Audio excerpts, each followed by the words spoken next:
കൃഷ്ണ ഗുരുവായൂരപ്പ ശരണം. ഗുരുവായൂരപ്പൻ്റെ ഉച്ചപൂജയും കളഭാലങ്കാരമൊക്കെ കഴിഞ്ഞു, നട തുറന്നു. അപ്പോൾ ഗുരുവായൂരപ്പനെ കാണാൻ പോണ്ടേ? ഗുരുവായൂരപ്പൻ്റെ ആ ചതുർബാഹുവായ വിഗ്രഹത്തിൽ ഇന്നിപ്പോൾ ഏത് രൂപത്തിലാണ് ഭക്തരെ അനുഗ്രഹിക്കാനായിട്ട് നിൽക്കണമെന്ന് അറിയില്ല. നമുക്ക് പോയി നോക്കാം. ആദ്യം തന്നെ കിഴക്കേ നടയിലുള്ള മഞ്ജുളാലിനെ ഒന്ന് വന്ന് പ്രദക്ഷിണം ചെയ്യാം. അതേപോലെ ആ വെങ്കല ഗരുഡ ശില്പവും അതേപോലെ കുചേലൻ്റെ ശില്പമൊക്കെ കണ്ട് തൊഴുത് നമ്മളങ്ങനെ അത്തിമര ഗണപതി ക്ഷേത്രത്തിൽ വന്ന് ഗണേശനെ കണ്ട് പ്രാർത്ഥിക്കാം. അതിനുശേഷം ആ ഗോപുരവാതിൽ കിടന്ന് അകത്തേക്ക് വരിക. അങ്ങനെ വന്ന് അകത്തെത്തിയാൽ കൊടിമരം കാണാം. അതേപോലെ അതിൻ്റെ മുന്നിലുള്ള വലിയ ബലിക്കല്ല്, ഗജരാജൻ കേശവൻ്റെ 2 കൊമ്പുകൾ, നടുക്കുള്ള ലക്ഷ്മി ദേവീനെയൊക്കെ കണ്ട് തൊഴുത് നമ്മളങ്ങനെ നേരെ വാതിൽപ്പടി അങ്ങോട്ട് കയറുമ്പോൾ ഇടത്തേ വശത്തെ മേൽപ്പത്തൂരിൻ്റെ പീഠവും ആ കെടാവിളക്കൊക്കെ കാണാം. വലതേ വശത്തെ ആദ്യത്തെ തൂണ് നോക്കി നരസിംഹാവതാരം കാണിച്ചു കൊടുത്തു എന്ന് പറയണ ആ തൂണ് നോക്കി കണ്ട് തൊഴുത് ഭഗവാന്റെ ശ്രീലകത്തേക്ക് നോക്കുകയാണ്. ശ്രീലകത്തേക്ക് ഇങ്ങനെ നോക്കുമ്പോൾ നിറയെ പ്രകാശം. അതിൻ്റെ ഇടയിൽ ഇന്നിപ്പോൾ എന്താ കാണുന്ന വെച്ചാൽ ആ ചതുർബാഹുവായ വിഗ്രഹത്തിൽ ചെറിയൊരു ആനക്കുട്ടിയെ കാണാണ്ട്. ആനക്കുട്ടിയുടെ പുറത്ത് കയറിയിട്ട് നമ്മുടെ പൊന്നുണ്ണിക്കണ്ണൻ കയറിയിരിക്കുകയാണ്. ആനക്കുട്ടിയെ ചെറിയൊരു ആനക്കുട്ടിയാണ്, അതിൻ്റെ പുറത്ത് ഇങ്ങനെ കയറിയിരിക്കണു. അപ്പോൾ കാൽപാദങ്ങൾ കാണാനുണ്ട്, കാൽത്തളകളും 2 സൈഡ് ആ ചെവിയുടെ പുറകിലായിട്ട് ഇങ്ങനെ കാണാനുണ്ട്. പിന്നെ ഇങ്ങനെ നോക്കുമ്പോൾ ഇന്നിപ്പോൾ പട്ടുകോണൊക്കെ ഒന്നും അത്രയ്ക്കൊന്നും കാണാനില്ല. അരമണി കിങ്ങിണിയൊക്കെ ഇങ്ങനെ കാണാനുണ്ട്. അത് അങ്ങനെ ഇരിക്കുകയല്ലേ, അപ്പോൾ അതുകൊണ്ടായിരിക്കാം കാണാനില്ല. ആനയുടെ മസ്തകമൊക്കെ കാരണമേ കാണാനില്ലാത്തതായിരിക്കാം. അങ്ങനെ മുകളിലേക്ക് ഇങ്ങനെ നോക്കിക്കഴിഞ്ഞാൽ ഒരു വളയം പോലത്തെ മാല, പതക്കം പോലത്തെ മാല, പിന്നെ വലത്തെ കയ്യിൽ വെണ്ണുരുള, ഇടത്തെ കയ്യിൽ ഓടക്കുഴൽ. ആനപ്പുറത്ത് ഇരിക്കാച്ചാലും ചെറിയ കുട്ടിയുടെ സ്വഭാവം തന്നെ കേട്ടോ. അതോ മുഖത്താണെങ്കിലോ വളരെ മനോഹരമായ പുഞ്ചിരി. ഞാൻ ആനപ്പുറത്ത് കയറിയിരിക്കുകയാണ് അമ്മയെന്ന് പറഞ്ഞിട്ടേ യശോദാമ്മോട് പറയാൻ തോന്നുന്നു. ആ ഒരു കാഴ്ച എന്തായാലും അത് നല്ല രസമായിട്ടുള്ളൊരു കാഴ്ചയാണ്. അപ്പോൾ കൈവളകൾ കാണാണ്ട്, അതേപോലെ തോൾവളകൾ കാണാണ്ട്, മുഖത്തെ ആ പുഞ്ചിരി, അതിൻ്റെ മേലെ അങ്ങനെ തിരുനെറ്റിയിലൊരു ഗോപീതിലകം വെച്ചിട്ടുണ്ട്. അതേപോലെ ചെവിയിൽ ചെവിപ്പൂക്കൾ വെച്ചിട്ടുണ്ട്. പൊന്നിൻ്റെ കിരീടം ചാർത്തിയിട്ടുണ്ട്. അതിൻ്റെ മുകളിൽ തിരുമുടിമാല 2 ഉണ്ട്. അതെങ്ങനെ വെച്ചാൽ വെളുത്ത പൂവും തുളസിയും പിന്നെ തെച്ചിയും തുളസിയായിട്ടുള്ളത്, അങ്ങനത്തെ 2. അതെ, പിന്നെ ഉണ്ടമാല എങ്ങനെ വെച്ചാൽ ഒരു ഉണ്ടമാലയാണ്, അത് വനമാല പോലെ തെച്ചി തുളസി അങ്ങനെ. നല്ല രസമായിട്ടുള്ള കാഴ്ച, വളരെ മനോഹരമായിട്ടുള്ള ഒരു കാഴ്ചയാണ്. ഇനിയിപ്പോൾ വൈകുന്നേരം ഗുരുവായൂരപ്പന് ശുദ്ധിയാണ്. അതിൻ്റെ ഒരുക്കങ്ങളായി സൈഡിലുള്ള കമ്പികളൊക്കെ അഴിച്ചു വെച്ചിരുന്നു. ഇനി ശുദ്ധി ചടങ്ങുകൾ നടക്കുമ്പോൾ വൈകുന്നേരം അകത്തേക്ക് പ്രവേശനമില്ല. അതൊക്കെ ഇന്നലെ പറയുകയും ചെയ്തിരുന്നു. എന്തായാലും വളരെ മനോഹരമായ ആ ഒരു കാഴ്ചയായിരുന്നു. അപ്പോൾ നമ്മളെല്ലാവരും ഇപ്പോൾ ഭഗവാന്റെ സോപാനപ്പടിയിൽ നിന്ന് ഭഗവാന്റെ ശ്രീലകത്തേക്ക് നോക്കി തൊഴുകയാണെന്ന് അങ്ങനെ വിചാരിച്ചോളൂ. അപ്പോൾ എല്ലാവരും മനസ്സുകൊണ്ട് ഭഗവാനെ പ്രാർത്ഥിച്ചോളൂ കേട്ടോ. ആനപ്പുറത്തിരിക്കുന്ന പൊന്നുണ്ണിക്കണ്ണനെ കണ്ട് തൊഴുതോളൂ.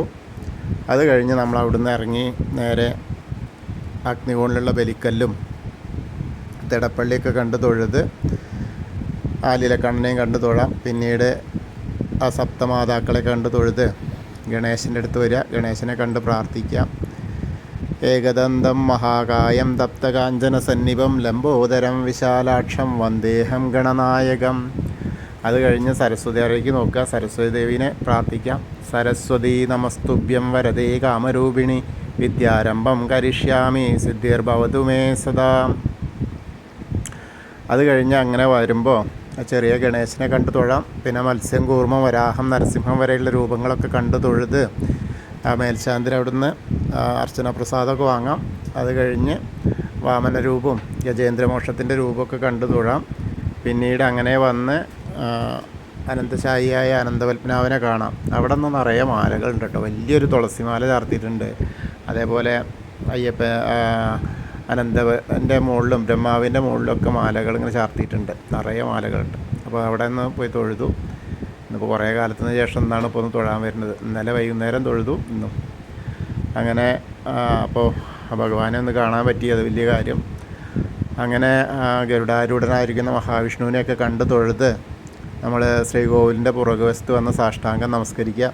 നമസ്കാരമൊക്കെ കഴിഞ്ഞാൽ മുകളിലേക്ക് ഇങ്ങനെ നോക്കിയാൽ നരസിംഹസ്വാമിയുടെ അടുത്ത് നോക്കിയിട്ട് നമുക്ക് തൊഴാം.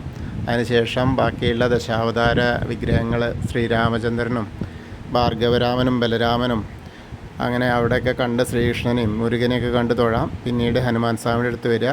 ഹനുമാൻ സ്വാമിയുടെ അടുത്ത് നിന്ന് പ്രത്യേകിച്ച് വേറെ ഒന്നുമില്ല കേട്ടോ, ഒരു ശകരം കുങ്കുമം മാത്രമേ ഉള്ളൂ. അപ്പോൾ ഹനുമാൻ സ്വാമിയെ പ്രാർത്ഥിക്കാം. ത്വമസ്മിൻ കാര്യനിര്യാഗേ പ്രമാണം ഹരിസത്തമ ഹനുമാൻ യജ്ഞമാസ്തായ ദുഃഖക്ഷയകരോഭവ മനോജവം മാരുതതുല്യവേഗം ജിതേന്ദ്രിയം ബുദ്ധിമതാം വരിഷ്ഠം വാദാത്മജം വാനരയൂതമുഖ്യം ശ്രീരാമദൂതം ശിരസാ നമാമി. ബുദ്ധിർബലം യശോധൈര്യം നിർഭയത്വം അരോഗത അജാഡ്യം വാക്പടുത്തം ഹനുമസ്മരണാത് ഭവേത്. ഓം നമോ ഭഗവതേ ആഞ്ജനേയായ മഹാബലായ സ്വാഹ. ഹനുമാൻ സ്വാമിയെ കണ്ട് തൊഴുത് പിന്നെ ആ രാധാകൃഷ്ണ വിഗ്രഹവും കാളിയമർദ്ദന രൂപവും വെണ്ണക്കണ്ണനെയൊക്കെ കണ്ട് തൊഴാം. പിന്നെ അവിടുന്ന് അങ്ങനെ വന്ന് ഓവിൻ്റെ അവിടെ ഒന്ന് പ്രാർത്ഥിക്കാം. താമരക്കണ്ണനെ കണ്ട് തൊഴാം. പിന്നീട് ആ കൊടിമരം നോക്കി കാണാം. അത് കഴിഞ്ഞ് നൃത്താറയും മണിക്കിണറും ഒക്കെ കണ്ട് തൊഴുത് കുറൂരമ്മേനെയും നാരദരെയും മേൽപ്പത്തൂരിനെയും ആ വസുദേവരെയും ആ ഉണ്ണീനെ കൊണ്ടുപോകുന്ന അനന്തൻ്റെ കുടയായിട്ടുള്ള ആ വസുദേവരെയൊക്കെ കണ്ട് തൊഴുത് വടക്കേ നടയിൽ കൂടെ പുറത്ത് വന്ന് നേരെ പ്രസാദ കൗണ്ടറിൻ്റെ അവിടെ നിന്ന് ചന്ദനവും തീർത്തൊക്കെ വാങ്ങാം. അത് കഴിഞ്ഞ് ഇന്നിപ്പോൾ നെയ്യും കൊടുക്കുന്നുണ്ട് അവിടെ. അത് കഴിഞ്ഞ് നേരെ വന്ന് നമ്മൾ ഇടത്തരികത്ത് കാവിലെ ഭഗവതിയെ കാണാം. ഭഗവതിയെ കണ്ട് തൊഴുക.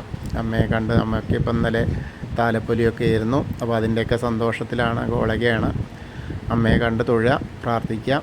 സർവമംഗളമാംഗല്യേ ശിവേ സർവാർത്ഥസാധികേ ശരണ്യേ ത്രയംബകേ ഗൗരി നാരായണി നമസ്തുതേ. നമ്മുടെ അടുത്ത് പ്രാർത്ഥിച്ച് അവിടുന്ന് ഇങ്ങനെ വരുമ്പോൾ ആ കോർണറിലെത്തിയാൽ മമ്മിയൂരപ്പനെ മനസ്സിൽ വിചാരിച്ച് വടക്ക് പടിഞ്ഞാറ് ഭാഗത്തേക്ക് തിരിഞ്ഞ് നിൽക്കുക. നമശിവായ നമശിവായ നമശിവായ എന്നുള്ള പഞ്ചാക്ഷരി മന്ത്രം ജപിക്കുക. അപ്പോൾ മമ്മിയൂർ പോയിട്ട് മമ്മിയൂരപ്പനെ ദർശിച്ച പോലെയാവും. ഒന്ന് പ്രദർശനം ചെയ്ത് അവിടുന്ന് ഇങ്ങനെ പോരുമ്പോൾ കൊടിമരത്തിൻ്റെ അവിടെ വന്നിട്ട് വീണ്ടും ഭഗവാന്റെ ശ്രീലകത്തേക്ക് നോക്കി ആനപ്പുറത്തിരിക്കുന്ന ഉണ്ണിക്കണ്ണനെ കണ്ട് തൊഴാം, നമസ്കരിക്കാം. പിന്നീട് അങ്ങനെ കൂത്തമ്പലത്തിൽ വന്നും തൊഴുത് നമസ്കരിക്കാം. അങ്ങനെ വന്ന് അയ്യപ്പസ്വാമിയുടെ അടുത്ത് വരിക. അയ്യപ്പസ്വാമിയെ കണ്ട് പ്രാർത്ഥിക്കാം. ഭൂതനാഥ സദാനന്ദ സർവഭൂതദയാവര രക്ഷ രക്ഷ മഹാബാഹോ ശാസ്തേ സ്തുഭ്യം നമോ നമാം. അങ്ങനെ പ്രദക്ഷിണം ചെയ്ത് അവിടുന്ന് വരുമ്പോൾ പടിഞ്ഞാറ് നടയിലുള്ള ദീപസ്തംഭത്തിൻ്റെ മുകളിലുള്ള വേണുഗോപാലിനെയും അതേപോലെ കൊടിമരത്തിൻ്റെ മുകളിലുള്ള ഗരുഡധ്വജനെയും കണ്ട് തൊഴുത് അങ്ങനെ വരിക. അങ്ങനെ വന്ന് പടിഞ്ഞാറ് നടയിൽ കൂടെ വരിക. എന്നിട്ട് രുദ്രതീർത്ഥ കുളത്തെ ഒന്ന് പ്രദർശനം ചെയ്യുക. പ്രദർശനം ചെയ്യുമ്പോൾ കാളിയമർദ്ദന രൂപിയെ കണ്ടു തൊഴാം. അത് കഴിഞ്ഞ് അങ്ങനെ അന്നലക്ഷ്മി ഹാളിൻ്റെ അധീനം പോന്നു കഴിഞ്ഞാൽ നേരെ വന്ന് നാരായണാലയത്തിൽ പോയിട്ട് പൂന്താനം തിരുമേനി പൂജിച്ചിരുന്ന ചെറിയ വിഗ്രഹം കണ്ടു തൊഴാം. പിന്നീട് അങ്ങനെ ഭഗവതി നടയിലും കിഴക്കേ നടയിലുള്ള ദീപസ്തംഭത്തിൻ്റെ അവിടെ വന്ന ഭഗവാനെ ഒന്നുകൂടി ശ്രീലകത്തേക്ക് നോക്കി തൊഴാം. അങ്ങനെ അതിന് ശേഷം നമ്മൾ തെക്കേ നടയിൽ വന്ന് കൂവളത്തെ ഒന്ന് പ്രദർശനം ചെയ്യാം. പ്രദർശനം ചെയ്യുമ്പോൾ മഹാദേവനെയും പാർവതീ ദേവീനെയും മനസ്സിൽ വിചാരിക്കുക. അപ്പോൾ അവരുടെ അനുഗ്രഹം നമുക്ക് കിട്ടും. നമ്മൾ ഇന്നത്തെ ഗുരുവായൂരപ്പൻ്റെ ഉച്ചപൂജയും കളഭാലങ്കാരമൊക്കെ കണ്ടു തൊഴുതു. എല്ലാവർക്കും ആ ഗുരുവായൂരപ്പൻ്റെ അനുഗ്രഹം ലഭിക്കും. കൃഷ്ണായ വാസുദേവായ ഹരയേ പരമാത്മനെ പ്രണതക്ലേശനാശായ ഗോവിന്ദായ നമോ നമഃ. ഹരേ കൃഷ്ണ. ഗുരുവായൂരപ്പ ശരണം. അതുപോലെ പ്രാർത്ഥിക്കാൻ പറഞ്ഞ എല്ലാവർക്കും ഗുരുവായൂരപ്പൻ്റെ അനുഗ്രഹം കിട്ടാൻ വേണ്ടി നമുക്കെല്ലാവർക്കും പ്രാർത്ഥിക്കാം. ഹരേ കൃഷ്ണ.